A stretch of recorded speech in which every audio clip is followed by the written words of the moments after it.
महो चरण रेणु जुषामहं श्याम वृंदावने किमपि गुल्लतोषधीनां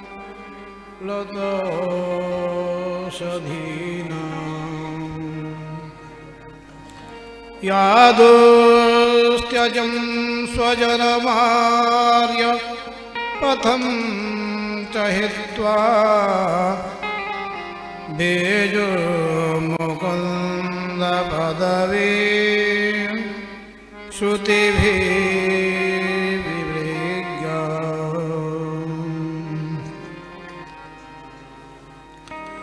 यत्ते सुजातचरणा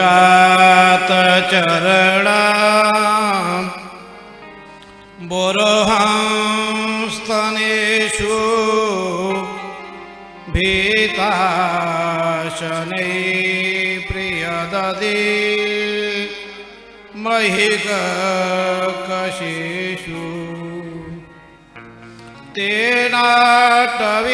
तेनाटवीमटसित व्यथते न किंस्वे कूर्पादिभिः भ्रमति देर्भवदायुषां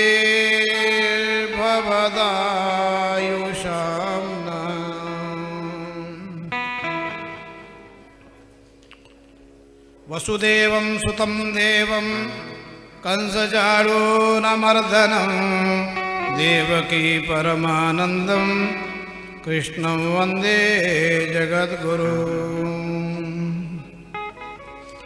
नारायणं नमस्कृत्य नरं चैव नरोत्तमं देवीं सरस्वतीं व्यासं ततो जयं मुदीरये सदाशिवसमारम्भां शङ्कराचार्यमध्यमाम् अस्मदाचार्यपर्यन्तां वन्दे गुरुपरम्परां वन्दे गुरुपरम्परां गुरुभ्यो नमः गुरुपादुकेभ्यो नमः श्रीमन्महागणाधिपतये नमः ओम श्री सरस्वत्यै नमः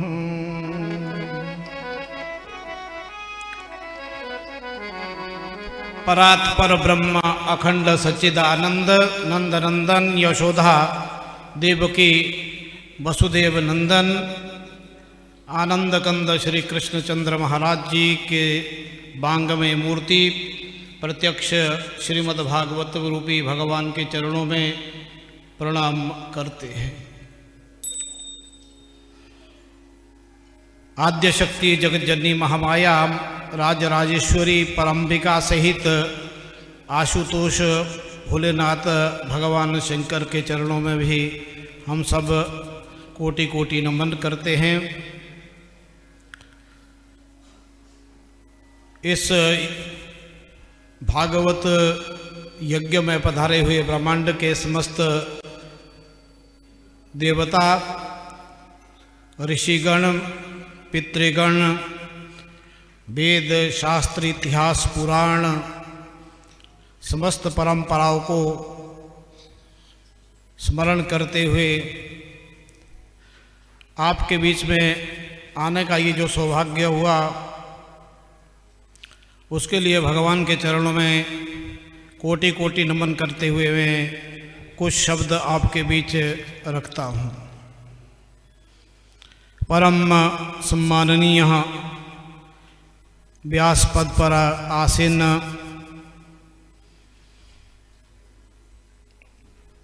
सुख रूप व्यास रूप के सदृश हमारे अत्यंत प्रियवर शिष्य आचार्य नवल किशोर द्विवेदी जी, इस यज्ञ में विराजित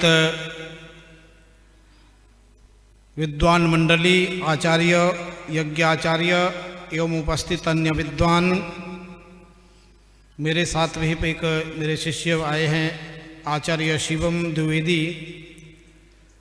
अभी अभी दो स्वरूप भगवान के स्वरूप के सदृश आचार्य का पदार्पण हुआ। अत्यंत सौभाग्यशाली है हम लोग कि कलिकाल में भी भगवत नाम का ये आश्रय लेने का हमें मौका मिलता है।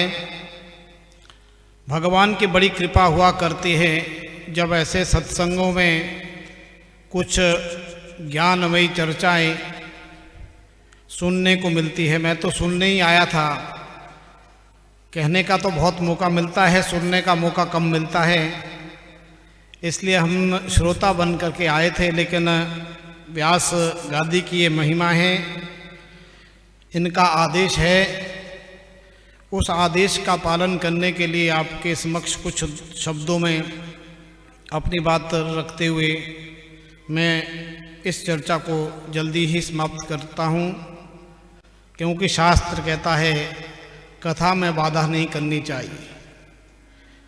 मैं कहीं पाप का भागी ना बन जाऊं कि कथा अवरुद्ध हो रही है। बढ़िया भगवान की लीलाओं का आप श्रवण कर रहे हैं और आज के लिए ही भागवत 5 दिवस पूर्व प्रारंभ करते हैं कि भगवान की लीलाओं का आनंद मिलेगा। वो लीलाएं व्यास मुख से ऐसे प्रस्फुटित हो रही है, आनंद की बरसात हो रही है, और उसमें मैं बीच में बाधा बन जाऊं ये अच्छा नहीं। फिर भी इस व्यास गादी की परंपरा को रखते हुए, आदेश को मानते हुए मैं कहूँ कहाँ से शुरू करूँ, क्योंकि मेरे भगवान की कृपा से, गुरु की कृपा से मैं दोनों विधाओं में कार्य करता हूँ। पिछले 20-22 वर्षों से भागवत भी करता हूँ, लेकिन मैंने पढ़ा है ज्योतिष। तो मैं आपसे ज्योतिष की बात करूं या भागवत की बात करूं, या आचार्य ही मुझे आदेश देंगे?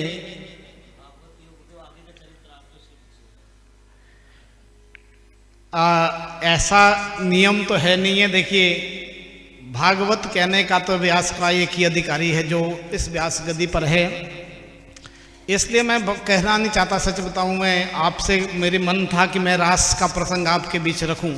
महारास की कथा मेरे हृदय है, मुझे भी बहुत प्रिय है। मेरा हृदय गद गद हो जाता है भागवत के महारास में जाने पर। लेकिन आदेश है तो मैं करूंगा, केवल महाराज की कथा करेंगे। लेकिन मैं ज्योतिष की बात करके, समय अगर आपके पास है तो मैं उसको पूरा करने की कोशिश करूंगा। देखिए, बड़ा अच्छा है कि भागवत है क्या है, पहले समझना चाहिए। 2 शब्द लिखते हैं जब, भागवत ज्ञान यज्ञ। जरा इन शब्दों पर हम थोड़ा सा चर्चा करें। बात नहीं करेंगे जी, मेरे को तो स्पिन ड्रॉप साइलेंट चाहिए।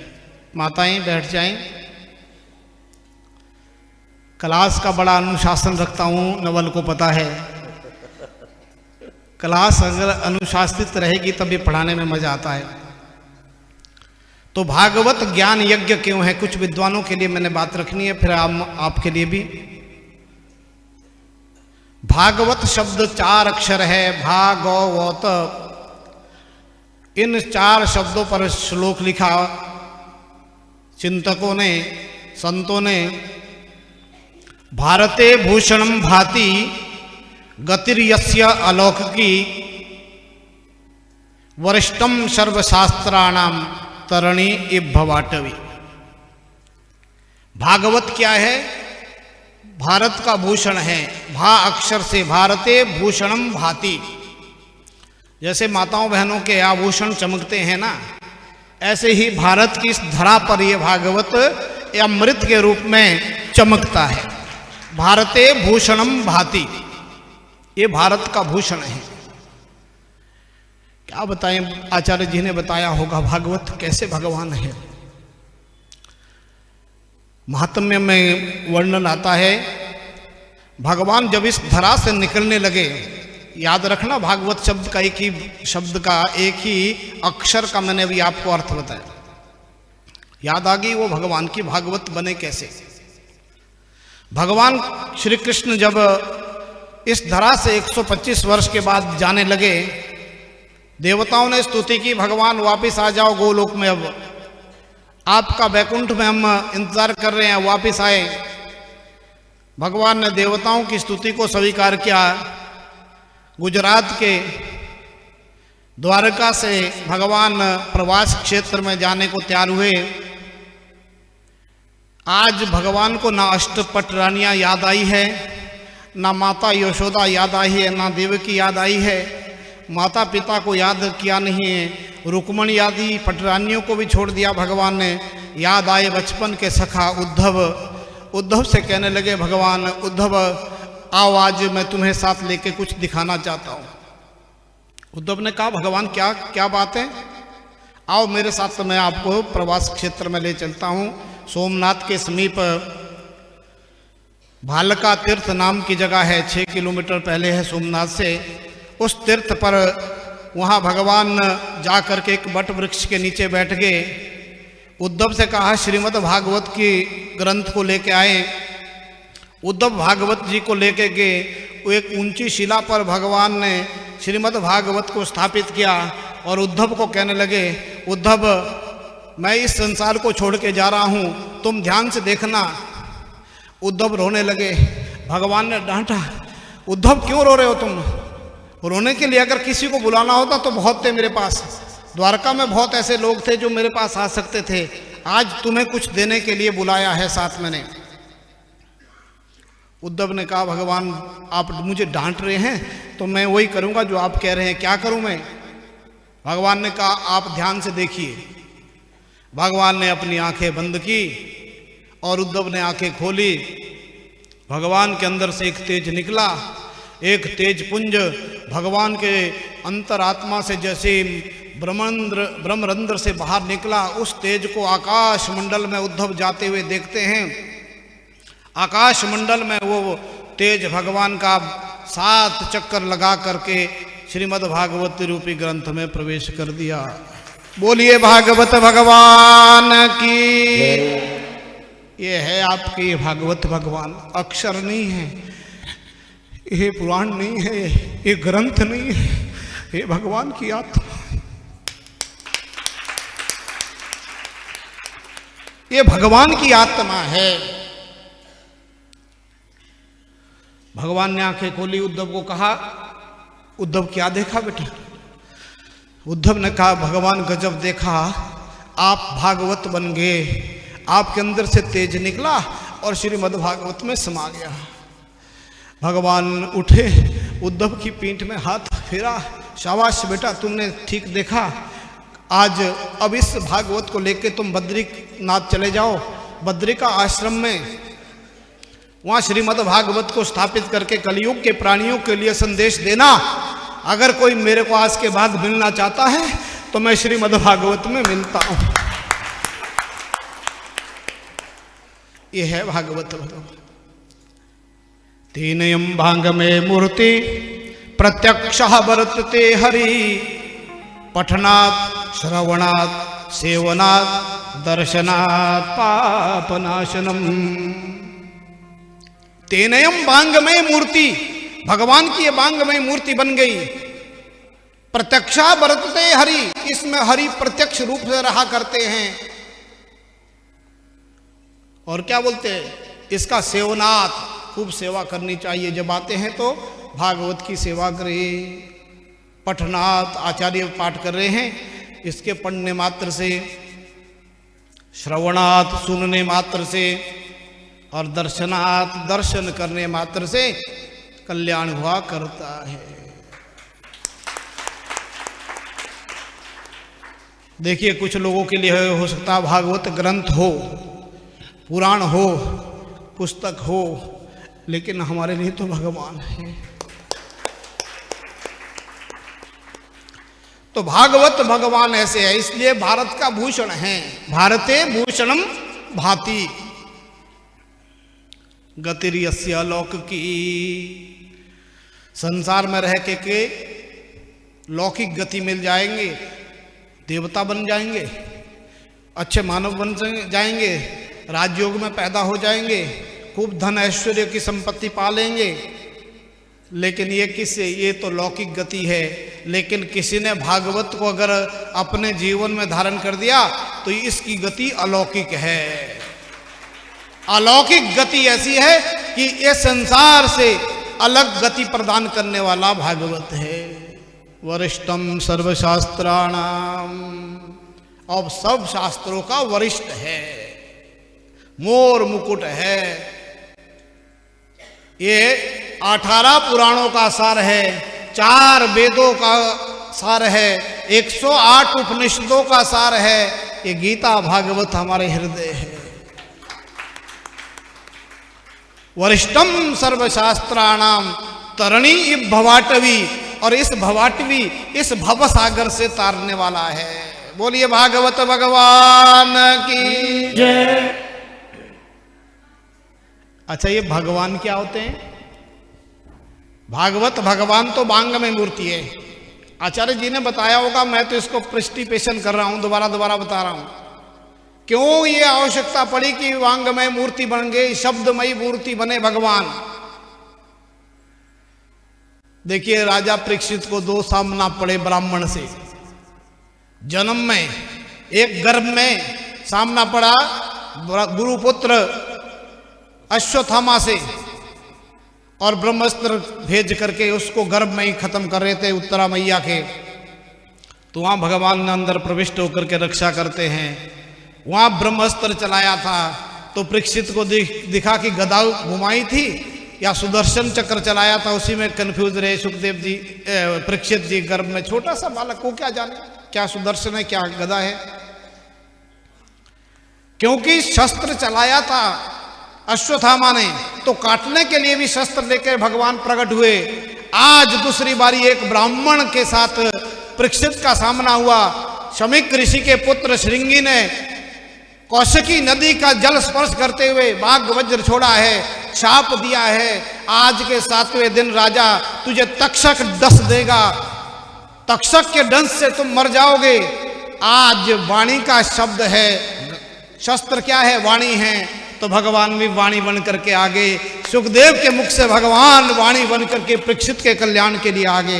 ये है भागवत भगवान। कहाँ रहते भगवान? और चलिए, वांगमय मूर्ति 8 प्रकार की मूर्तियां बताई है भगवान की।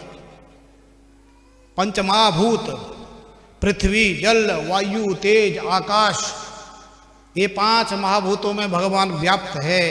कैसे, मैं अभी और सिद्ध करके बताऊंगा। और सूर्य और चंद्रमा 7, और 8वें यजमान गुप्ता जी। अष्टमूर्ति शिव महापुराण में बड़ा व्याख्या मिलती है।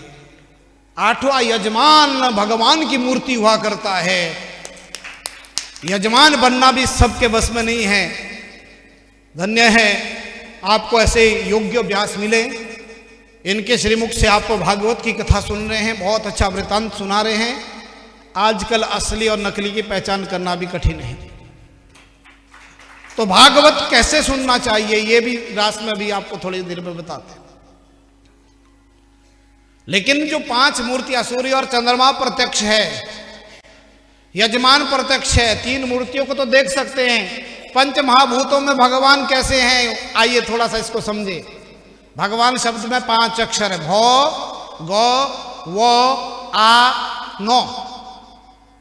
भौ भूमि, गौ गगन, वो वायु, आ अग्नि और नौ नीर।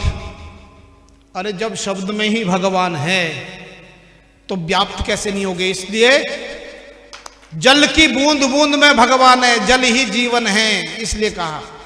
क्या जल शुद्ध होना चाहिए? हाँ, करोड़ों के बजट निकालते हैं गंगा यमुना की शुद्धि के लिए, नहीं होती शुद्ध। कोरोना आया, 3 महीने में प्रकृति ने गंगा मैया को शुद्ध कर दिया। ना कोई मोदी जी को बजट की जरूरत थी ना और कोई थी, लेकिन प्रकृति शोधन करती है, हम गंदा करते हैं। तो गंगा मैया शुद्ध हो, इसलिए पूजा में सबसे पहले गंगा पूजन करते हैं। पृथ्वी के 5 तत्वों में नीर का पूजन हुआ, फिर पृथ्वी को स्पर्श करते हुए पृथ्वी का पूजन कराते आचार्य। दूसरा, तीसरा पूजन ज्योति का कराते हैं। ज्योति साक्षी है कर्म का, अग्नि के रूप में। तो गंगा जल हुआ, पृथ्वी माता का भूमि के रूप में पूजन हुआ, अग्नि के रूप में ज्योति का पूजन हुआ, घंटी शंख के रूप में आकाश तत्व शब्द का पूजन हुआ, और धूप पात्र के रूप में वायु का पूजन हुआ। ये पंच महाभूतों का पूजन, पंचांग पूजन प्रत्येक आचार्य पूजा करने से पहले पूजता है। पृथ्वी सगंधा सरसस्तताप स्पर्शी च वायु ज्वलितं च तेज नभास शब्दं महत सएव कुर्वन्तु सर्वे मम सुप्रभातम्। प्रातःकाल उठ करके इन पांचों को ऐसे नमस्कार करते हैं। पृथ्वी गंध युक्त है, पृथ्वी सगंधा सरसस्ततापः, जल सरस है, रस वाला है। सरसस्ततापः ज्वलितंच तेज, भगवान सूर्य का आकाश ज्वलित है। अग्नि आकाश वो क्या ज्वलित तत्वों के रूप में, अग्नि तत्वों के रूप में ज्वल रही है। ज्वलितंच तेज, तेज पदार्थ है। और स्पर्शी च वायु, वायु शरीर को स्पर्श करती है, ये स्पर्श इंद्रियों को समझती है। और आकाश तत्व शब्द तत्व हुआ करता है। मैं माइक में बोल रहा हूं, आप सब तक पहुंच रहा है। शब्द ब्रह्म हुआ करता है, मुख से निकला और कान के छिद्र से प्रविष्ट होते हैं। इसलिए भागवत के द्वितीय स्कंद के 8वें अध्याय में एक श्लोक कह रहे हैं सुखदेव जी परीक्षित को। क्या कहते हैं? प्रविष्ट कण्रंध्रेण स्वनाम भाव सरोरुह धुनंती समलः कृष्ण सलिलस्य यथा शरत। वो चित्त चोर है, वो कान के छिद्र से प्रविष्ट करता है। कथा के माध्यम से, मंत्र के माध्यम से, श्लोक के माध्यम से, कीर्तन के माध्यम से वो कान के छिद्र से प्रविष्ट होगा। कहाँ जाएगा? भगवान कान के छिद्र से प्रविष्ट होते हैं शब्द रूप में, और मन के पास जाते हैं। मन सोचता ये अच्छा है, ये अच्छी चीज है, उसको इंद्रियों को भेज देता है अंदर बुद्धि के पास, और बुद्धि उसको बढ़िया समझ करके आत्मा को दे देती है। आत्मा नित्य शुद्ध बुद्ध भगवान का अंश है।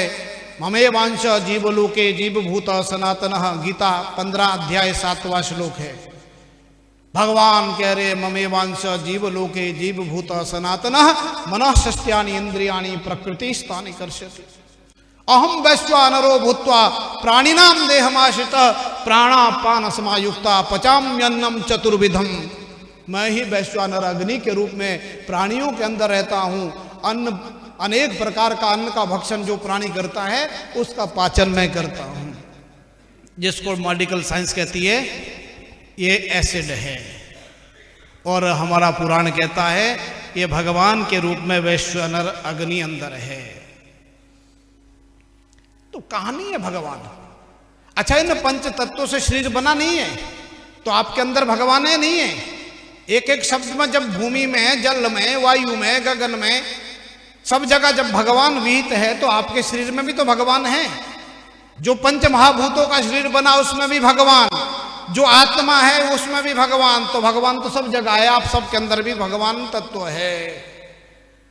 इसलिए अर्जुन को कहते हैं ईश्वरः सर्वभूतेषु हृदय देश अर्जुन तिष्ठति। कहीं बाहर नहीं है, भगवान हमारे अंदर ही है। पंच महाभूतों में है और आत्मा के रूप में अंदर है। तो उस आत्म तत्व को जाने कैसे? अच्छा, जिस आत्मा की वजह से ये शरीर चलता है, देखिए शरीर माध्यम खलु धर्म साधनम, ये जरूरी है कि शरीर अच्छा होना चाहिए। शरीर को अच्छा रखना हम सबका दायित्व है, क्योंकि शरीर अच्छा नहीं होगा तो साधना नहीं कर सकोगे। लेकिन शरीर ही सब कुछ है, ये ठीक नहीं है। ये साधन मिला है, इस आत्मा का ये साधन है। साध्य इसमें और है, साध्य कोई और चीज होती है। क्लिष्ट हिंदी तो नहीं बोल रहा मैं। साधन और साध्य को तो समझते हैं ना। हमारे पास जो उपलब्ध साधन है वो विषय उपभोग के साधन हैं, लेकिन हमारा उद्देश्य वो नहीं है। हमारा साध्य ईश्वर है, परमात्मा है। वो परमात्मा हमारे शरीर में। अब ज्योतिष के माध्यम से कैसे रहता है ये? आइए ज्योतिष के माध्यम से भी आपके शरीर में भगवान कैसे रहते हैं, ग्रह कैसे रहते हैं। मंगल उसमें अग्नि है, बुध पृथ्वी है, गुरु आकाश है, शुक्र जल है और शनि वायु है। ये 5 तत्वों से शरीर बना। बहनों, बुजुर्गों, भाइयों, जो ग्रह खराब है शरीर में वो विकार हुआ करता है। मंगल खराब है तो डाइजेशन नहीं, गैस बहुत बनती है। बुध खराब है तो नसें चलती नहीं है, चलते चलते गिर जाता है व्यक्ति। सैकड़ों कुंडलियों में रिसर्च करा है मेडिकल्स के साथ मिलकर के। बच्चा पढ़ता नहीं अच्छी तरह से, एक कान से सुनता दूसरे कान से बाहर निकाल देता है, एकाग्रता बनती नहीं है, तो गुरु खराब है कुंडली में। माताओं बहनों में महिलाओं को ज्यादा रोग शुक्र से संबंधित हुआ करते हैं, जल से संबंधित रोग। और शुगर है, डायबिटिक है, कि सारा का सारा जल तत्व होने के कारण और मिष्ठान तत्व होने के कारण, ये शुक्र के कारण रोग हुआ करते हैं। और शनि से वायु के रोग हुआ करते हैं, वात रोग, जिसको आयुर्वेद ने कहा 80 प्रकार के वात रोग चरक संहिता, सुश्रुत संहिता में आयुर्वेदाचार्यों ने लिखे। हार्ट अटैक वगैरह ये सब वायु के कारण ही हुआ करते हैं। 80 प्रकार की बीमारियां केवल शनि प्रदान करता है। तो 5 ग्रहों से शरीर बना है। सूर्य इसमें आत्मा है, चंद्रमा इसमें मन है। तो 7 के 7 ग्रह हमारे शरीर में है। तो ग्रह कुंडली में ये नहीं माताओं बहनों, ग्रह हमारे शरीर में भी है। आत्मा हमारा सूर्य है और चंद्रमा हमारा मन है। ग्रह हमारे परिवार में भी है। कितने माताओं को गाली देते हुए मैंने पुत्रों को सुना है, अपने पिता को धक्का मुक्की करते हुए कि कितने बालकों को मैंने देखा है। क्यों करते ऐसे? वो सूर्य अगर कुंडली में खराब है तो पिता से नहीं बनती, चंद्रमा खराब है तो मां को गाली गलौज करता है पुत्र, मंगल खराब है तो 2 भाई आपस में लड़ करके मर जाते हैं, आप पेपरों में पढ़ते हैं रोज के। बुध खराब है तो मामा के वंश में परेशानी आती है, मातुल वंश में खराबी आती है। गुरु खराब है तो पुत्र अच्छा नहीं निकलता है। शुक्र खराब है तो पत्नी सुनती नहीं है, पति सुनता नहीं है। और शनि खराब है तो चोरी करके नौकर धन ले जाता है, नौकर खराब मिलता है घर में अगर शनि खराब है। अब कुंडली में क्या खराब है क्या चाहिए भगवान जाने, लेकिन हम इन सब को ठीक करने के लिए श्रीमद् भागवत की शरणागति को ग्रहण करेंगे तो सब ग्रह भी अनुकूल हो जाएंगे। तो ऐसी ऐसी अनेक बातें हैं, बहुत मन करता है बातें करूं आपसे, लेकिन इतना ना समय आपके पास है ना मेरे पास है। घंटों घंटों भी अगर हम इस पर बोलते रहेंगे तो भी समय अल्प है। समय अपनी गति से चलता है, काल ही ज्योतिष है। हमें काल का सम्मान करना चाहिए। काल ईश्वर है, काल परमात्मा है। समय का सदुपयोग करिए। जिस आत्मा की वजह से ये शरीर चल रहा है उस आत्मा के कल्याण के लिए कुछ करिए। एक चीज आप घर ले जाएंगे आज, मेरा भी सार्थक हो जाएगा नवल की कथा में आने का। एक मानसिक पूजा आपको देते हैं। आप बोलेंगे रोज रोज पंडित जी को कहां से बुलाए, मंत्र तो ये जानते, हम तो जानती नहीं है। अगर मंत्र जान भी लेगी थोड़ा कुछ, स्वस्ति वाचन कर रही थी एक बहन अभी जब आचार्य मंत्र पढ़ रहे थे, तो अगर कहीं पढ़ भी लिया तो मंत्र उल्टा पुल्टा हो जाएगा, वो भी ठीक नहीं है। और रोज की सामग्री भी लाना मुश्किल है, तो ना पंडित जी को रोज बुला सकते पूजा करने के लिए, ना सामग्री का प्रयोग रोज कर सकते हैं, तो कैसे करें? तो बिना सामग्री की पूजा, बिना सामग्री की पूजा आपको एक बताते हैं, मानसिक पूजा। आप यहां भागवत 7 दिन सुन रहे हैं, रोज आए भागवत के भगवान को आपने दर्शन किया, इस व्यास गद्दी को अपने हृदय में ले जाइए। यहाँ ठाकुर जी विराजित है, मेरे भगवान इस व्यास गद्दी पर विराजित है। मैं इस दृश्य को अपने साथ आंखों में बंद करके घर ले जाती हूँ, घर ले जाता हूँ। सायंकालीन संध्या के समय प्रातः उठ करके मन ही मन सेक्टर 16 के आद्य शक्ति महामाया के इस देवालय के बेसमेंट में कथा जहाँ चल रही थी, वहाँ से कन्हैया को मैंने भगवान की भांग में मूर्ति भागवत को मैं अपने हृदय में साथ ले गई हूँ और मेरे हृदय में मखमल के सुंदर आसन पर मेरे भगवान बैठ गए हैं। ठाकुर जी को हृदय के अंदर विराजित किया। कल्पनाओं में जाइए, कल्पनाओं में गोता लगाइए। भगवान के लिए हिमालय से, गंगा से, हर की पैड़ी हरिद्वार से, प्रयागराज से जल लेकर के आई हूँ। पांव धोए भगवान के, भगवान को सम्मान के लिए अर्घ दिया, आचमनी दी, शुद्ध जल से स्नान किया, दूध दही घी शहद शक्कर पंचामृत पृथक पृथक और एक साथ पंचामृत से स्नान करके भगवान को सुंदर दुग्ध सहित मिश्रित गंगा जल से भगवान के बढ़िया स्नान कराए। ठाकुर जी को तिलक किया, वस्त्र पहनाए, पीताम्बरी ओढ़ी, ठाकुर जी को वैजंती माला धारण करवाया, अधर पर मुरली लगाई, मोर मुकुट पहनाया। भगवान सुंदर स्वरूप में हम सबके हृदय में विराजित है। भगवान को धूप दीप अनेक प्रकार के चंदन इत्र सुगंधित इत्यादि द्रव्य चढ़ाए, फूल फल अर्पित किया भगवान के चरणों में। 56 प्रकार के नैवेद्य कल्पना की और उन कल्पनाओं को भगवान के चरणों में चढ़ाते गए। फल दे करके तांबूल दिया, पान देने के बाद दक्षिणा में अपना सिर भगवान के चरणों में झुका दिया। हे भगवान, तेरा तुझको अर्पण, ये शरीर आपका दिया हुआ है, आपके चरणों में ही अर्पित करता हूँ, करती हूँ। बोलिए क्या खर्च लगा इसमें जी? इसमें ना कोई खर्च है और ना कोई मुश्किल है, ना कोई मंत्र है, सिर्फ भगवान को हृदय के अंदर ऐसा करना प्रारंभ करेंगे। अभ्यास 3 मिनट से 5 मिनट से शुरू करें और आपका मन अंदर अंदर हृदय में भगवान वास कर देंगे। महीनों महीनों तक आप जब करते रहेंगे, लेकिन 2 चीजें चाहिए इसमें। सवै पुंसा परो धर्म यतो भक्तिरदोक्ष जयी अहेतु क्या प्रतिहता ये आत्मा संप्रसीदति। भक्ति का ये लक्षण बताया। ये जो मानसिक पूजा आपको बताई, इसके लिए 2 काम करने पड़ेंगे। अहेतु की, बिना कारण से भगवान से प्रेम करना। पितरऊ करुणो यथा, माता पिता का संतान के प्रति जैसे प्रेम होता है, संतान करे चाहे ना करे, लेकिन माता पिता पुत्र से, संतान से प्रेम करती है। ऐसा ही बिना कारण से ठाकुर जी से प्रेम है। और दूसरी बात क्या हो?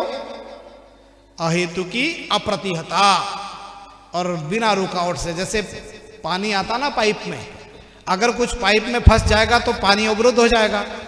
तो भक्ति में भी अगर कुछ कहीं बाधा आ गई तो भक्ति अवरुद्ध हो जाएगी, तो वो आपका किया हुआ मेहनत बेकार हो जाएगी।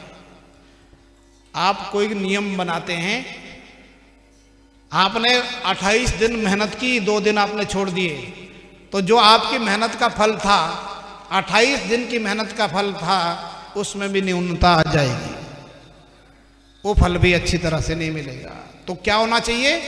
रोज बिना कारण भगवान से प्रेम करें और रोज करें, प्रतिदिन करें। निरंतरता, एकाग्रता, कंटिन्यूटी एंड कंसंट्रेशन, 2 सफलता की कुंजी है। केवल ये साधना में नहीं है, ये प्रैक्टिकल जीवन में भी है। जो विद्यार्थी 2 काम कर देता है, मैं ये पहला सूत्र बताता हूं कक्षा में पढ़ाया हुआ घर में जा करके निरंतर जो पढ़ता है वो कभी फेल नहीं हो सकता। और जब पढ़ता है तो ध्यान पूर्वक पढ़ता है तो भी फेल नहीं हो सकता। ऐसा ही जीवन में 2 चीजें हैं, लगातार भगवान से प्रेम करो और बिना कारण से प्रेम करो, आपको अपने आप ही सफलता मिल जाएगी। मैं तो चाहूंगा आचार्य जी आपके मुख से ही हो कथा, लेकिन आपका अगर आदेश है तो मैं महाराष्ट्र में आपको ले चलता हूं, ताकि इनको भी कल थोड़ा सा हल्का सा आनंद मिले। यद्यपि उससे पहले कुछ लीलाएं अभी और काफी बची हुई है,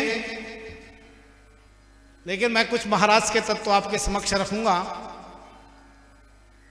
देखिए, महाराष्ट्र में प्रवेश होना है तो पहले शरीर को इस हॉल से बाहर ले जाना पड़ेगा। अपने अपने शरीर को बाहर छोड़ आइए। अब नहीं समझे? तब कथा नहीं हो सकती अगर शरीर यहां रहा। आप भगवान ने भी यही कहा था गोपियों को, लौट जाओ घर। और वो कहने लगी मन आपके पास, हम कैसे लौटे? तो भगवान ने कहा योग माया के रूप में मैं तुम्हारे शरीर को तुम्हारे घर छोड़ देता हूं, जाओ।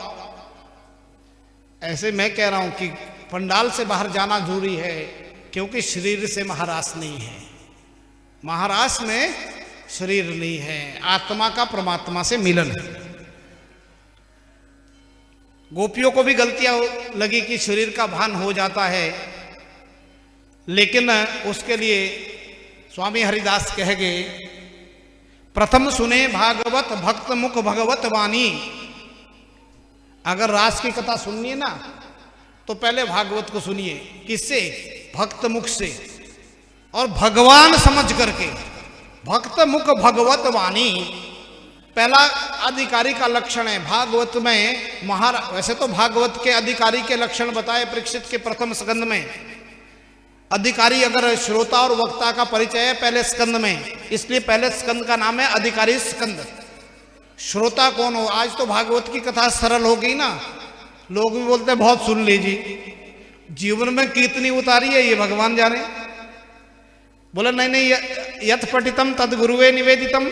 जो सुना था वहाँ वो गुरु जी को प्रणाम करके आए, बाद में वो हमने वहाँ छोड़ दी थी, इसलिए घर लेके नहीं जाते कोई। कथा को तो पहले घर में ले जाना पड़ेगा। कथा की 3 स्टेज है, श्रवण, मनन और निधिध्यासन।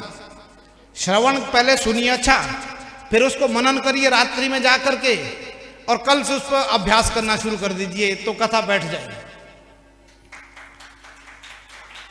श्रवण, मनन और निधिध्यासन, ये 3 प्रक्रिया जिसको आ गई उसका कथा भागवत सुनना उसका सफल है।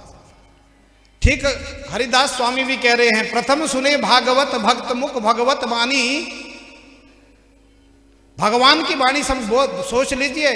कुछ लोग तो ऐसे आते व्यास को देखने, कैसा है जरा व्यास।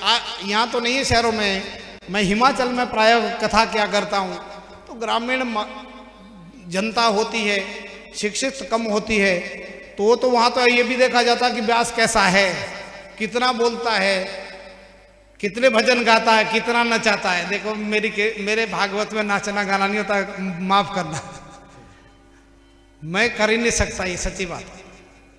क्योंकि सुखदेव जी तो आए नहीं थे नाचने गाने के लिए। जो शुद्ध भागवत है वो अलग हुआ करती। ज्ञान तब टिकता जब एकाग्रता बनती है। आप बोलेंगे 3 घंटे बैठ नहीं सकते। अगर आपकी एकाग्रता है तो आप 3 घंटे बैठ जाएंगे। अगर आपको कथा अंदर जा रही है, कथा अंदर नहीं जाती तभी हमें बेचैनी होती है। अगर कथा सुनने का हमें अभ्यास हो जाए ना, पृथु महाराज जी को सनक सनंदन इत्यादियों ने जब कथा सुनाई, अंत में आशीर्वाद में मांगा, क्या चाहिए बोला आपको? पृथु महाराज जी को कहा सनत कुमारों ने, उन्होंने कहा महाराज 1000 कान दे दो मुझे। उन्होंने सनत कुमारों ने कहा कलयुग के प्राणी 2 कानों का सदुपयोग नहीं करते महाराज, आप 1000 कान लेके क्या करोगे? पृथु महाराज जी ने कहा मेरे को 1000 कान बाहर से लटकाने वाले नहीं चाहिए, जितने 500 आदमी सुन सकते हैं कथा, उतनी कथा सुनने की क्षमता मेरे में आ जाए, ये मतलब है उसका। जी मेरे को इन 2 कानों से कथा श्रवण में आनंद नहीं आता महाराज जी। आज आप मुझे ऐसी शक्ति प्रदान करो कि 1000 कानों से मैं भगवान की कथा सुन सकूं। जितने 500 आदमी कथा सुनते हैं उतनी कथा पान में अकेला करूं। यह है कथा का रस आस्वाद। कथा अच्छी सुनिए। इसलिए नवदा भक्ति में भी व्यास जी ने कहा होगा श्रवण पहली भक्ति है। श्रवणम कीर्तनम विष्णु स्मरणम पाद सेवनम अर्चनम वंदनम दास्यम सख्यम आत्म निवेदनम। ये नवदा भक्ति जब व्यास जी कहते हैं ना, तो उसमें भी श्रवण पहली है। तो यहाँ भी प्रथम सुने भागवत भक्त मुख भगवत वाणी, और दूसरा क्या करें? द्वितीय आराधे भक्ति व्यास नवविध बखानी। दूसरा काम करना, व्यास जी ने 9 प्रकार की जो भक्ति बताई है ना, उसमें से कोई एक ले लेना। द्वितीय, भक्ति का काम करना, अच्छी भक्ति। भक्ति तब पैदा होती है जब भक्तों का चरित्र सुनते हैं, इसलिए भागवत सुनाते हैं। तृतीय करे गुरु समझे, दक्ष सर्वज्ञ रसीलो, गुरु के डेफिनेशन बताई। तीसरा काम करना, गृहस्थ में गुरु बनाना, लेकिन गुरु कैसा हो? दक्ष, पहला उसका लक्षण दक्ष, होशियार हो, रसिक, भगवान की कथा का प्रेमी हो। प्रेमी के बारे में आप लोगों ने सुना होगा ना, कथा प्रेमी कैसे हैं? भगवान शंकर कथा के प्रेमी कैसे हैं? राम कथा के काकभुषुंडी कौवा कथा कह रहा है, भगवान शंकर चरणों में बैठ के कथा सुनते हैं। पक्षीराज गरुड़ भाग भाग के आता है कथा का रसिक बन करके काकभुषुंडी के चरणों में, राम कथा अच्छी लगती है। इसलिए तो श्रोता ऐसा होता है। हमारा को तो ये शिष्य मंडली ऐसी है ना, कहीं ऊपर बैठा देते हैं। कथा सुनने का आनंद तो सामने से आता है, नीचे बैठने से आता है। तो क्या बोले? तीसरा काम करना, गुरु बनाना। और गुरु कैसे हो? दक्ष हो, सर्वज्ञ हो, शास्त्र के ज्ञाता हो और रसिक हो, भागवत कथा के, भगवान की कथा के रसिक हो। और जब 3 काम हो जाएंगे, चौथे होए विरक्ति, बसे बनराज वसीलो। चौथे में घर से गृहस्थ से भी विरक्ति हो जाए। 50 साल पूरे कर दिए, 51 में प्रवेश हो गए, 51 घर में ही वन को समझे, ये वानप्रस्थी होकर के बसे बनराज वसीलो, गृहस्थ में रहे लेकिन वन की तरह रहे। ये चौथा काम है। 5 भूले देह सुधी। अब 5वां काम वो जो मैं कह रहा था, देह सुधी भूल जाए, अपने देह को बाहर रख दे। 5वां काम क्या है? फिर देह की शुद्ध बुद्ध भूल जाती है, छठे भावना रास की, तब रास की भावना प्रकट होती है, उसमें प्रवेश हुआ करता है। 6 काम हो गए, भावना जाग गई और 7वां रस मिलते ही भगवान प्रकट हो जाते हैं और भक्त का कल्याण हुआ करता है। वो महारास में प्रवेश का अधिकारी है। महारास प्राकृतिक है या बनावटी है? कृत्रिम होता बनावटी, प्राकृतिक होता स्वाभाविक। अगर प्राकृतिक है तो उसमें कुछ तत्व होने चाहिए। देखिए, महाराज की कथा करने वाले हैं सुखदेव जी, और नौजवान है, 16 वर्ष की आयु है, लेकिन विरक्त ऐसे कि लंगोटी भी नहीं है पहनी हुई, जनेऊ तक नहीं है पड़ा हुआ, शिखा सूत्र की गांठ नहीं है, ना जनेऊ पहना हुआ है ना शिखा है। ऐसा विरक्त स्वामी है, संत है। और जब प्रकट हुए तो चले गए थे घर छोड़ करके। व्यास जी पीछे से बुलाते हैं, पुत्र वापिस आओ वापिस आओ, लेकिन तरवो भी निंदु, वृक्ष जवाब देते हैं लेकिन सुखदेव जी जवाब नहीं देते। जाते हुए क्या देखा था व्यास जी ने?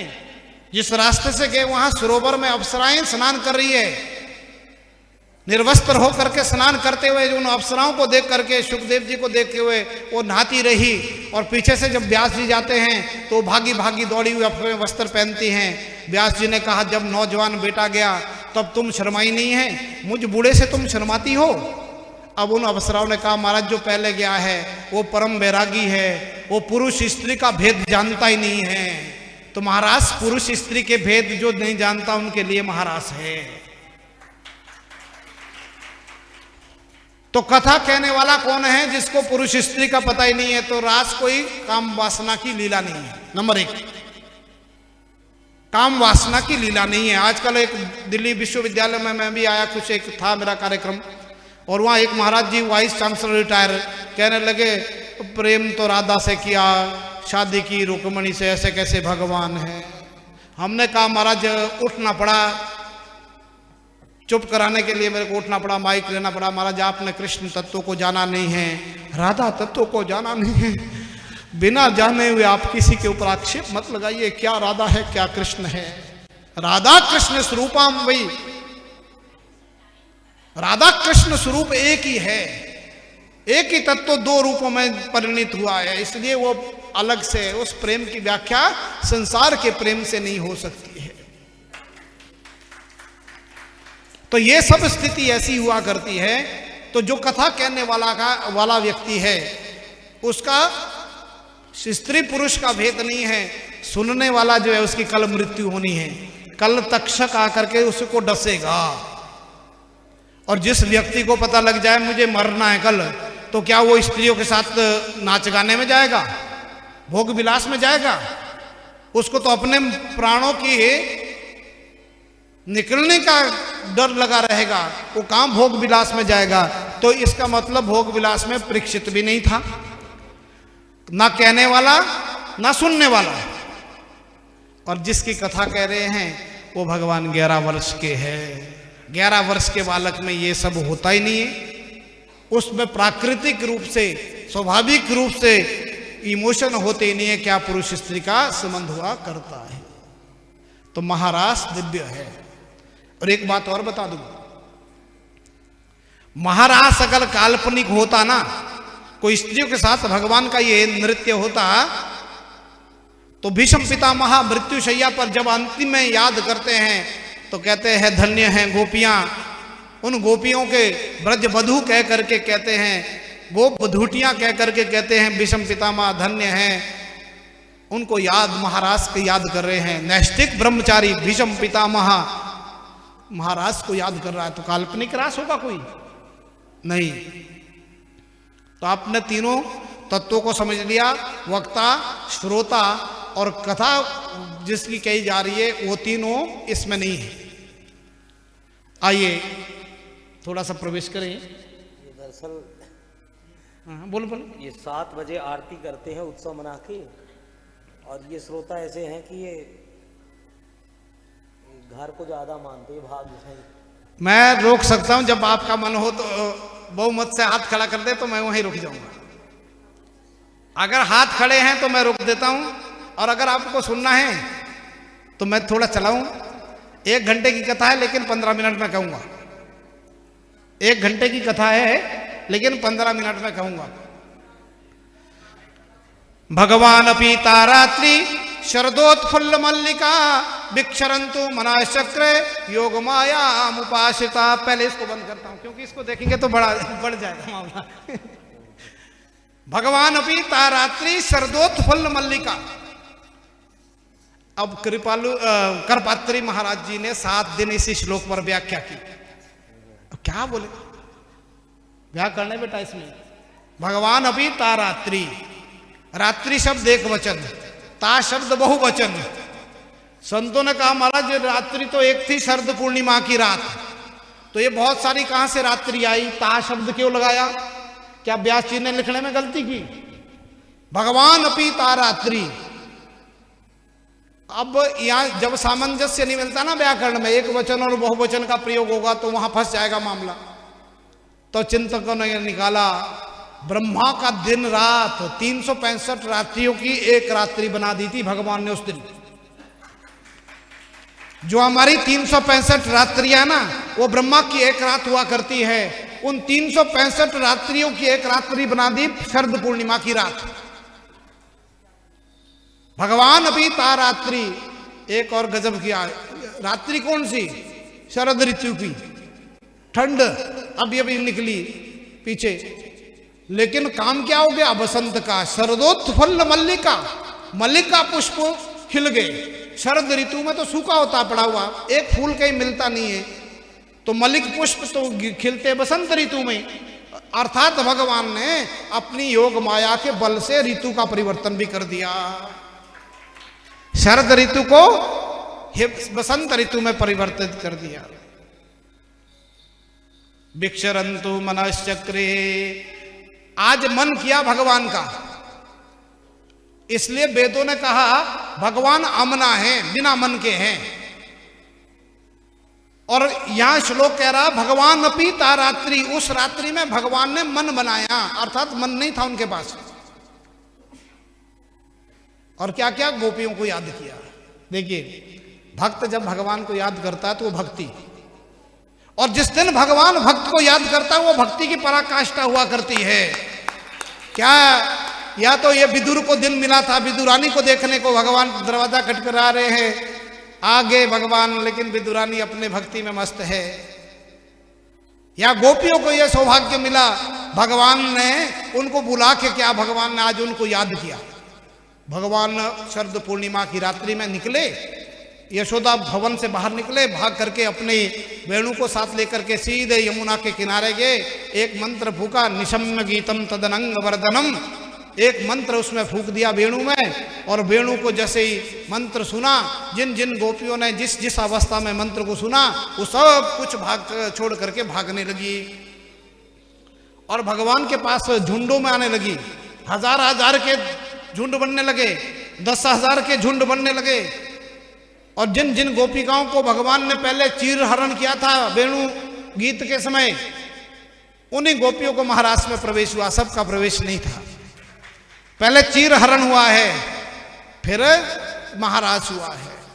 चीर में अविद्या का हरण करते हैं पहले भगवान। चीर रूपी, वस्त्र रूपी अविद्या जो हमारे पास है, इसका पहले हरण किया भगवान ने। अविद्या जब हरण हो जाएगी तो विद्या मिल जाएगी, तो आत्मा का परमात्मा से मिलन हो जाएगा। गोपियां जैसी थी, जिस हालत में कोई गाय दूह रही थी, कोई खाना बना रही थी, कोई चौका लगा रही थी, सब छोड़ करके भागी भगवान को मिलने। और भगवान ने कहा, स्वागतम ते भूभागा मो महाभागा प्रिय किम करवाणी वे, आपका स्वागत करता हूं। क्यों आई हो? रात देखने आई हो, चंद्रमा को देखने आई हो? दिष्टम वनम कुष्मितम राकेश कर रंजितम, वन को देखना है रात्रि में, चंद्रमा के इस सुंदर उजाले में। और चंद्रमा 5 मिनट देखो, 1 घंटे देखो, चलिए जैसे भी है। ये सब कहने के बाद खूब उपदेश दिया। पति चाहे कैसा है, दुशीलो दुर्भगो वृद्धो जलो रोग्यो धनो अपी। पति चाहे दुशील हो, दुर्भग हो, निर्धन हो, रोगी हो, बिना धनी हो, तब भी जब विवाह हो गया तो आपस में दोनों के लिए पति पत्नी सम्मानित रूप से गृहस्थ में रहो।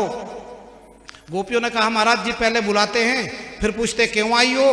अब यहाँ उपदेश दे रहे गृहस्थ का, घर जाने के लिए कहती हैं, मन अपने पास रख दिया और हम घर जाने के लिए कह रहे हैं। ये महाराज जी ये ऐसे नहीं मानेंगे, इनको बोलना पड़ेगा, सुनाना पड़ेगा। गोपियों ने एक प्रणय गीत गाया। वो प्रणय गीत आचार्य जी से समझ लेना। वो प्रणय गीत के माध्यम से अपनी बात भगवान के चरणों में रख गई। हम इसलिए नहीं आई महाराज जी वापिस लौटने। किस पति की बात कर रहे हो? बड़ा सुंदर गृहस्थ का उपदेश दे रहे हो, ये हम सब भी जानती है। हमने आज संसारिक पति का त्याग करके पारलौकिक पति को पाने के लिए आई है। आज आत्मा का परमात्मा से मिलन करने आई है। ऐसी स्थिति गोपियों को देख करके भगवान ने कहा, वाकई आई हो तो ठीक है तुम। और भगवान ने भी लगाया ठुमका उनके साथ, महाराज से शुरू किया। ओहो, गोपियों को तो बड़ा चटपटा लग गया। ये तो जैसा राधिका के साथ नृत्य कर रहे हैं, ऐसा ही हमारे साथ अभिमान आ गया। स्वाभाविक है, वो शरीर का भान आ गया जो शरीर नहीं होना चाहिए था। हम इतनी सुंदर और ये त्रिलोकी सुंदर, आज तो भगवान हमारे साथ राधिका की तरह ही हमें भी मान रहे हैं। शायद तब मैं बहुत ज़्यादा सुंदरी हूँ, अपने आप को सब सुंदरी कहने लगी। भगवान ने कहा, यहाँ तो प्रविष्ट हो गया वो महाराज जी, कामदेव जी, जिसको जीतने के लिए लीला रचनी है। वो महाराज जी तो इन गोपिकाओं के मन में उफान मार रहा है, अपने बाण चला रहा है। भगवान ने क्या किया, एक गोपी का हाथ पकड़ करके वहां से निकाला और सीधे चले गए, अदृश्य हो गए, अंतर्धान हो गए वहीं। नाम नहीं बोला सावधु इति कह करके, क्योंकि सुखदेव जी राधिका का नाम नहीं लेते। वो संभव तो संतों का मत है वो राधिका ही थी, उसको लेकर के भगवान वहां से अंतर्ध्यान हो गए। अब बाकी गोपियां खूब रोई, वृक्षों से, पीपल से पूछती है, बट वृक्ष से पूछती है, तुलसी से पूछती है। कश्चित तुलसी कल्याणी गोविंद चरणम प्रिय। हे तुलसी देवी, तुम तो जानती है, तुम्हारे बगैर तो भोग भी नहीं लगाते ठाकुर जी, तुम्हें पता है कहाँ है वो। लेकिन तुलसी की डाली हिली, दूसरी ने कहा ये सौतन है हमारी, ये कहूँ बताएगी। इस तरह से भागते भागते भगवान, अब उन गोपिकाओं की ऐसी स्थिति होगी, तदाकार वृत्ति होगी, भगवान को याद करते करते भगवान मई हो गई। भगवान वो समझ गई ऐसे नहीं मिलेंगे, हमें लीला रचनी पड़ेगी जो भगवान ने लीला। एक गोपी यशोदा बन गई, दूसरा ही गोपी स्तनपान कर रही है यशोदा मैया का, कृष्ण बन करके। एक गोपी पूतना बन गई, ये देखो मैंने पूतना को मार दिया। एक गोपी ने अपनी चुनरी आकाश में उड़ाई, ये देखो मैंने गिरिराज को धारण कर दिया। जो भगवान ने लीला की थी वही सब करने लगी, ऐसा तदाकार वृत्ति होने लगी। आगे राधिका जी को बड़ी दया आई, हो उन सबको छोड़ के महाराज जी भाग गए। राधिका जी ने संभवतः ये नाटक किया, मेरे से चला नहीं जा रहा, मेरी तो टांगों में बहुत दर्द हो रही है। भगवान ने कहा अच्छा तुम्हारे में भी आ गई परेशानी, तो आ जाओ कंधे पर बैठ जाओ। भगवान जैसे नीचे झुके कंधे पर बैठने के लिए, ऐसे ही किशोरी जी ने अपना पांव उठाया, भगवान अंतर्धान हो गए वहां से भी, उनको भी छोड़ दिया। पीछे से गोपियाँ पहुंच गई सारी, कहने लगी आपको भी छोड़ दिया। श्री जी ने कहा मेरे अंदर भी वही तत्व आ गया जो तुम्हारे अंदर आया था। अभिमान किसी का वो सुनते नहीं है, झेलते नहीं है, इसलिए वो मेरे से भी चले गए। अब श्री जी ने रास्ता बताया कि आ करके यमुना के तट पे जाकर के हम गोपी गीत गाते हैं, उस गोपी गीत को सुन करके वो अवश्य आएंगे। और गोपी गीत के 19 श्लोक है, आचार्य जी कल आपको बताएंगे। उन 19 श्लोकों को जो नित्य पाठ करता है भगवान एक दिन उसको दर्शन जरूर देते हैं, ये संतों का मत है।